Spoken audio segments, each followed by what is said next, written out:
ಅನ್ಯಾಯಕ್ಕೊಳಗಾದಂಥ ಮಹಿಳೆಯರಿಗೆ ನ್ಯಾಯ ಸಿಕ್ಕಿದೆ. ಪ್ರಜ್ವಲ್ ರೇವಣ್ಣ ಕೇಸ್ ತೀರ್ಪಿನ ಬಗ್ಗೆ ನಟಿ ರಮ್ಯಾ ರಿಯಾಕ್ಷನ್ ಕೊಟ್ಟಿದ್ದಾರೆ. ಸೋಷಿಯಲ್ ಮೀಡಿಯಾದಲ್ಲಿ ಪೋಸ್ಟ್ ಹಾಕಿದ ನಟಿ Ramya, justice served for all the women. ಅನ್ಯಾಯಕ್ಕೊಳಗಾದ ಮಹಿಳೆಯರಿಗೆ ನ್ಯಾಯ ಸಿಕ್ಕಿದೆ. ಪ್ರಜ್ವಲ್ ರೇವಣ್ಣ ಕೇಸ್ ತೀರ್ಪಿನ ಬಗ್ಗೆ ನಟಿ ರಮ್ಯಾ ರಿಯಾಕ್ಟ್ ಮಾಡಿದ್ದಾರೆ ನೋಡಿ. ಸೋಷಿಯಲ್ ಮೀಡಿಯಾದಲ್ಲಿ ಪೋಸ್ಟ್ ಅನ್ನ ಹಂಚಿಕೊಂಡಿದ್ದಾರೆ. ನಟಿ Ramya, justice served for all the women ಅಂತ ಹೇಳಿ ಪೋಸ್ಟ್ ಒಂದನ್ನು ಹಂಚಿಕೊಂಡಿದ್ದಾರೆ. ಕೋರ್ಟ್ ತೀರ್ಪಿಗೆ ಶಬಾಸ್ ಅಂತ ಹೇಳಿದ್ದಾರೆ ನಟಿ Ramya.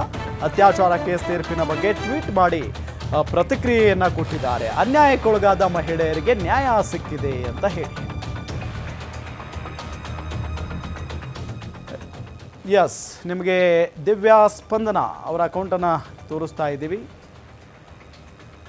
Karnataka Prajwal Revanna convicted for rape ನೋಡಿ, ಅವರೇ ಬರ್ಕೊಂಡಿರುವಂಥ ಒಂದು ಪೋಸ್ಟ್. ಅದು ನಟಿ ರಮ್ಯಾ ಅವರು ಮಾಡಿರುವಂಥ ಒಂದು post. Justice serve for all the women ಅಂತ ಹೇಳಿ ಬರ್ಕೊಂಡಿದ್ದಾರೆ.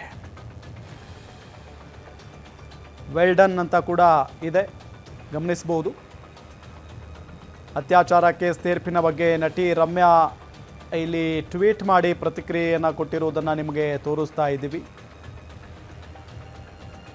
ಹೆಣ್ಣು ಮಕ್ಕಳ ಮೇಲೆ ಆದಂಥ ದೌರ್ಜನ್ಯಕ್ಕೆ ಶಿಕ್ಷೆ ಆಗಬೇಕು ಅನ್ನೋ ನಿಟ್ಟಿನಲ್ಲಿ ಬಹಳಷ್ಟು ಜನ ಬಯಸಿದ್ರು, ಹಿಡಿಶಾಪವನ್ನು ಹಾಕಿದ್ರು ಈ ಪ್ರಜ್ವಲ್ ರೇವಣ್ಣ ಅವರ ವಿರುದ್ಧ.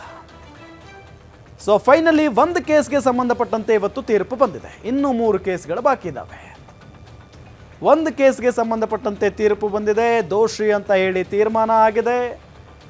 ಸೊ ನಾಳೆ ಎಷ್ಟು ವರ್ಷ ಶಿಕ್ಷೆಯ ಪ್ರಮಾಣ ಅನ್ನೋದು ಗೊತ್ತಾಗುತ್ತೆ, ನಾಳೆ ಗೊತ್ತಾಗುತ್ತೆ.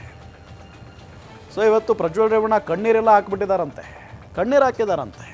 ಇದನ್ನೆಲ್ಲ ನೋಡಿದಂಥ ಜನ ಮಾಡಿದ್ದು ನೋ ಮಹಾರಾಯ ಅಂತ ಹೇಳಿ ಸೋಷಿಯಲ್ ಮೀಡಿಯಾದಲ್ಲಿ ಮಾತಾಡ್ತಾ ಇದ್ದಾರೆ.